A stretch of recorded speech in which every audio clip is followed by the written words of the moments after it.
Masterclass on the liftoff. Because le tension ekhona between long-serving employees nabantu abasha abafikayo in an organization because whoa mntase ku tricky ku rough wow.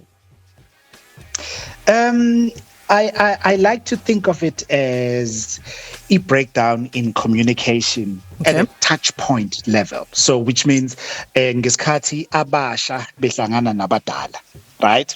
So if lokho kuhlangana kungekho communicated kahle, one kuzaba khona tension for sure. And okwesibili, because of that, because of a breakdown in communication, then abantu, each one, individually, they seem to have these uncommunicated expectations. Kunezinto abayilindele kodwa futhi abangakwazi ukuzisho ngoba akushiwonga ukuthi abazisho, right? Lokho ke khamisana nama assumptions. Then they start assuming abantu, because nothing has been communicated. And then ke ilento le ye failed induction ukuthi mangabe kukhona abantu abasha that we introducing into the space, definitely you need to induct them, right?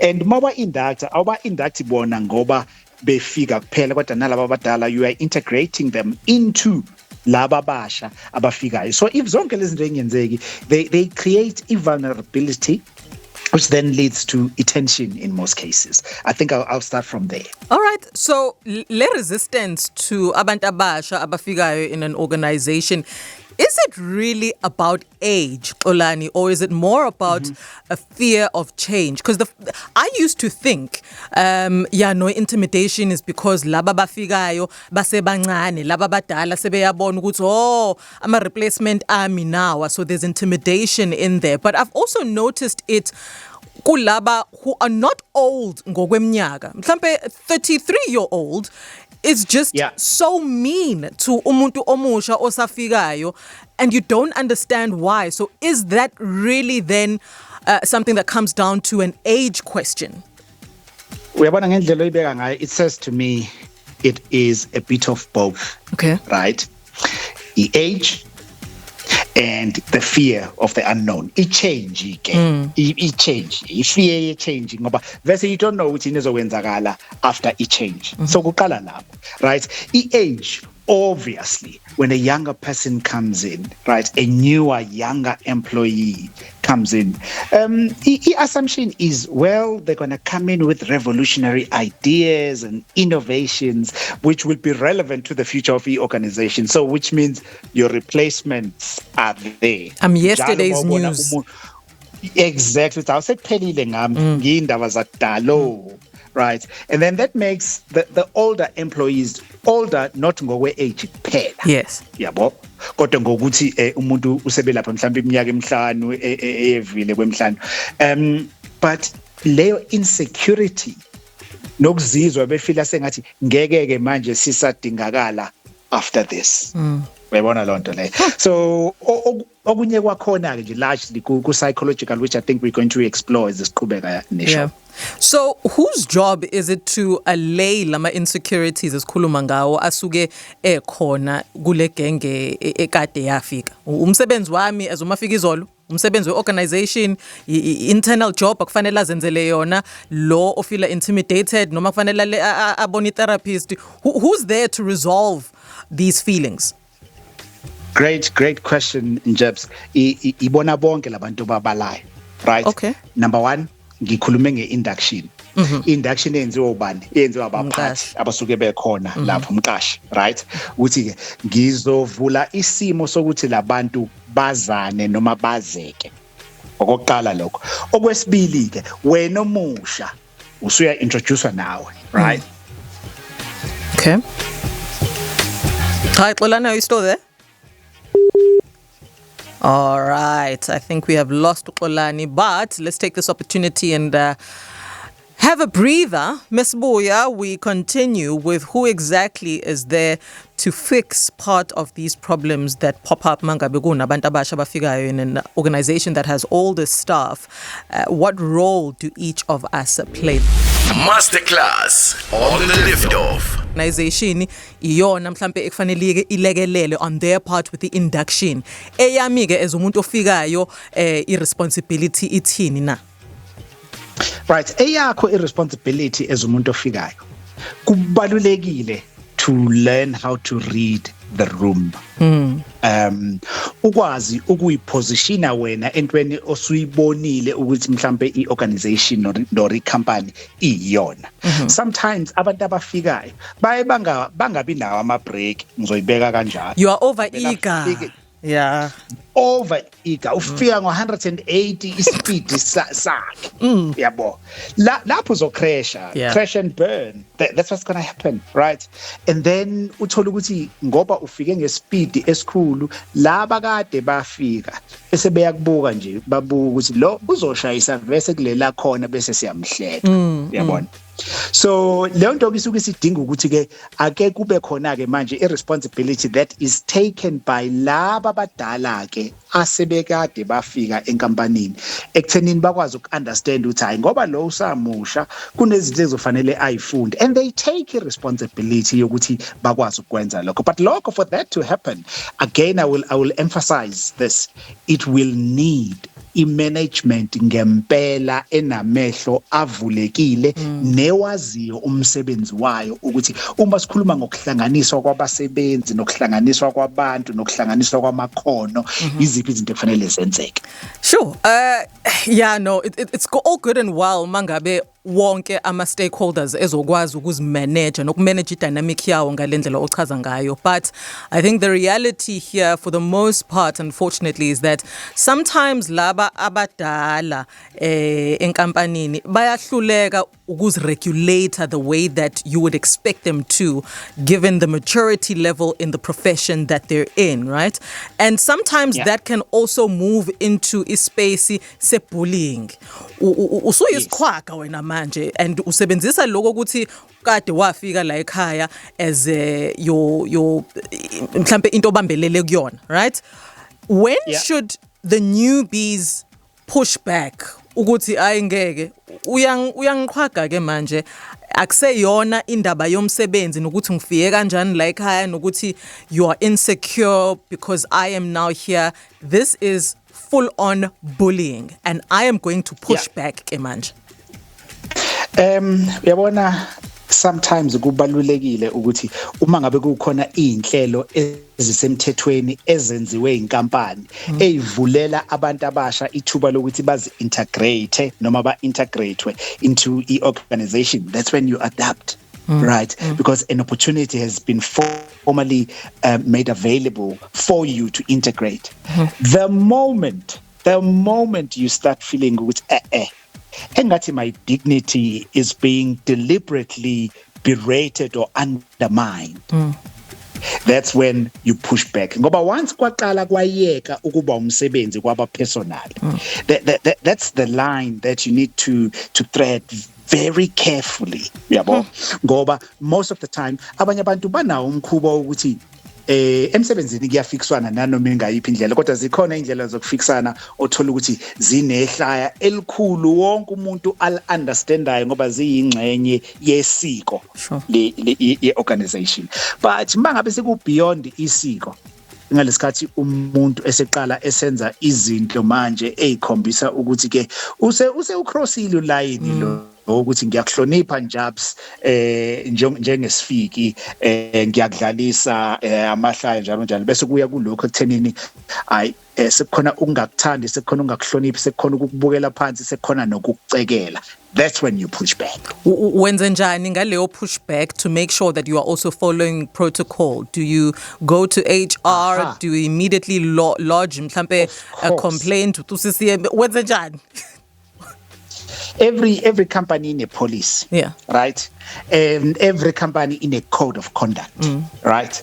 So uma ngabe into iya incika kakhulu kwi-conduct iya kwindlela ophethwe ngayo njengomsebenzi, then you start looking at what the company policy says in terms of that. Ngoba every company should have different policies including bullying as well. Then ke ulandela imiyalelo ekhona equkethwe lapho kwi-policy ezosho ukuthi esimeni esikanje uyayikhulume no supervisor wakho, uyayikhulume no line manager wakho, ulibeke udaba. Uma ngabe ukuthi uyena uline manager, ipolicy izochaza futhi ukuthi cha, uyakwazi ukumeqa uline manager uye lapha ake sithi mhlambe ku HR, uyabo. So ke kubalekile ngaso sonke isikhathi ukuthi when you are doing a pushback uyenze within the bounds of acceptable rules and policies of the organization. How then can experienced employees mentor laba abafikayo and not be ama gatekeepers that will feel intimidated by ingane zabantu nazo nkosi yami ezozama impilo la? Uyazi ukuthi the mentoring aspect ngendlela ebaleke ngayo. First of all, fanele sikhumbule ukuthi not every experienced employee can become a good mentor. Ooh, love that. That's the truth. Ngoba it is the truth. It is the truth. Ngoba in mentoring, it requires someone with a very strong sense of confidence and fullness in who they are, right? It also comes with a certain measure of humility, kindness, and a deep knowledge yomsebenzi umuntu awenzayo. Ayi ukuthatha noma ubani nje kuthiwe right njalo siyakuthatha ngoba kade wafika awuzo mentorisha lokutholakala ukuthi wena you don't have the skills, the knowledge, the attitude that is needed to be a good mentor and to be a good I think represent the brand well, right? Ngoba insecurity, what it does is insecurity leads to gatekeeping, right? And lokho kwenziwa yini? A fear of being outperformed by lo muntu omusha ofikayo ukuthi usuzobukisa ngathi ngoba nakho wena une master's degree kwi communications. Qala lapho. Cabanga ukuthi ungcono, cabanga ukuthi uyini. Oh my goodness. How do toxic dynamics silently kill innovation and immoral yasemsebenzini ke? Ngifuna uspendele kahle isithombe usivulela amehlo ukuthi le dynamic engekho right that exists la emsebenzini ibulala kanjani iculture yasemsebenzini. Ayikho into enzima nebhlungu njenge organizational culture toxic, right? Enobuthi. Ngoba la akekho umuntu ngempela who wants to participate in a space where they are devalued. Yeah. Right? Yeah. Because uma wena uzizwa ungafithi, uzizwa unganakiwe, uzizwa ungathandeki, right? Ngeke uzuparticipate eintweni ezizothatha icompany ziyise to the next level. Uzobe usuyasaba ukuthi every new idea, a fresh, a right, ehlakaniphile that you've done elsewhere yasebenza, ngeke ukwazi ukuthi uyifake la. Ngoba usunovalo lokuthi ngizonede ngiyifake la kuvele kundize imishanele. Mhlambe futhi you start reserving all those fabulous ideas uthathe nje unote ukuthi ay sengizoyikhuluma lento on my next adventure. 100%, you are 100% correct. Ngobani immoral lapho isuke isifile, yabo. Ngoba uyazi ukuthi well ngeke ngikwazi ukuthi ngenza ama inputs because I am resented, mina angithandeki. So every time uyakhuluma khona bakubheka nje ngaleli hlo lokuthi avezenza into engcono, uyabo. Ave etshela ukuthi uhlakaniphile, and then ke what that does is it kills immediately creativity, it kills the innovation, it kills the participation. Worst of all, if the management nayo izovele ithulele nje kube sengathi ayibona ukuthi kwenzakalani, that becomes worse. Sure. I hope ukuthi we also have people in managerial positions of organizations that are listening in so that they can also hear ukuthi irole abayidlalayo in making sure that everyone in the organization is properly integrated, how far it can lead the team and how far it can lead the organization for the greater good of everybody that performs under it. We're about to wrap up iMasterclass yanamhlanje, another eye-opening conversation with Uxolani Majola, people and organizational culture practitioner. Masterclass on the Liftoff. We're wrapping up a masterclass with Uxolani Majola. We've been talking about the dynamic of the old and new staff in an organization. Silungisa kanjani le tension ekhona where abantu will demand to be called umammer nobabongani because I'm old enough to be your mother. Lengane ihloniphi lengane lena. There's always just something going on between abasha nalaba abakade bafika. Xolani, ama signs ekufanele akukhombise njengomuntu ono complaint ukuthi management is not taking this dynamic and how it negatively impacts me seriously, whether you are the newcomer noma lo okade afika la emsebenzini. How then do you address ukufila ngathi awuthatheki serious by management? I'm a firm believer we policy, right? Every company has a policy for every little bit of thing ekhona. But largely mangabe nino human resources wenu umuntu waka HR ngiyangimbiza uHR njengondaba zabantu ukuthi yonke into engakuphathi kahle nekuhlukumezayo even nangayo imanagement uyakwazi ukuthi uyifinyelelise kuHR. Sometimes amanye ama organizations they allow for ama unions ukuthi operate within ilentuza Olani? Why technology manje senzela phansi? Olani, you're still there? I am here. Can you hear me? Yes. You are back. Right. So let me make a very quick point about management, right? My advice to management has always been, don't manage people.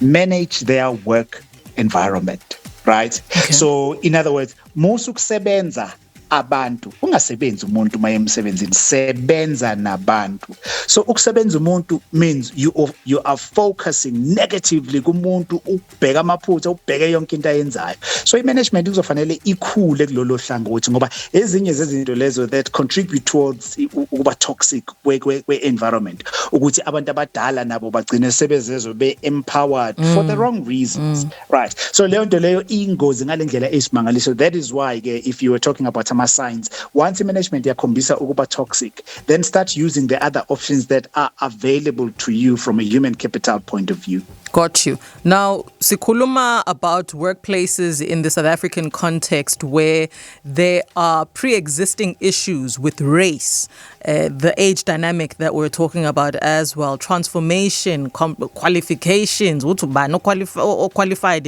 in what? All of those, I think, create a ripe environment for a complicated dynamic. Is this true? Yes, it is very true. Let's take race, for instance. South Africa is a highly and unhealthily racialized country, right? Loko qamuka so many years ago, I don't have to go into history, it is obvious. Because what happens is, with skin color, right, skin color determines a distance that you are likely to travel depending ekuthenini iskin sakho sona sithini. If you are the right skin color, you travel far. If you are not, no matter how well educated you are, no matter your age, gender in uzosala because it is predetermined. Qualification follows exactly the same thing. No matter how well qualified you are, uzofica nje umuntu osebangeni elithizeni ngengikwazi ukuthi siphi NQFL level. Kodwa engaphansi kweyakho athi hayi siyambuka nje unjaphi sangafika ne-masters yakhe degree ngeke imina ophethe la uyabona kube khona lento le dala ngekhathi zakudala kwakhona into ekuthiwa induna yabo. I call that induna mentality ukuthi hayi noma uthi uhlaniphe kanjani wezwane mina ophethe la okusalayo uza mina. Kube worse when it comes to gender. No matter how smart, I have seen beautiful, awesome, highly intelligent women beba undermined by indoda nje efaka amabhuzu ngoba ithi iyindoda yabo. Hayi ukuthi ukuhlanipha kwayo. We've seen companies missing out on great ideas just because those ideas aqhamuka nabantu besifazane, just because those ideas aqhamuka nabantu abancane. Ukuthi umuntu mncane, ubuncane bomuntu abahambisani nokujula nobuhlakani bakhe. Hi, Xolani. Another great conversation here. Before I let you go, is there a piece of advice that you'd like to give to old members of staff and new members of staff to just be able to coexist harmoniously, man? Ingabisaba khona le tension that forced us to have this conversation. Absolutely, i-tension asidingi ukundiza kwemshanela sikudinga ukuvakashela so into ebalulekile, be respectful of people, young and old, right? Number one. Number two, be professional at all times. Musa ufaka ubuwena endaweni edinga ukuhlakani bakho ngokomsebenzi. And then use your individual skills to benefit the entire organizations, not just you. This is not about, it is about the good of colony. And then last but not least, Jabs, grow and upgrade yourself every single day so that your knowledge, your skills and attitudes are on point. Ngoba ngaleyo ndlela leyo njalo mangabe uyi-upgrader, you become relevant. Yes. And every time uba relevant, you grow in staying powers. And as you grow in staying powers, it becomes very hard to replace you. His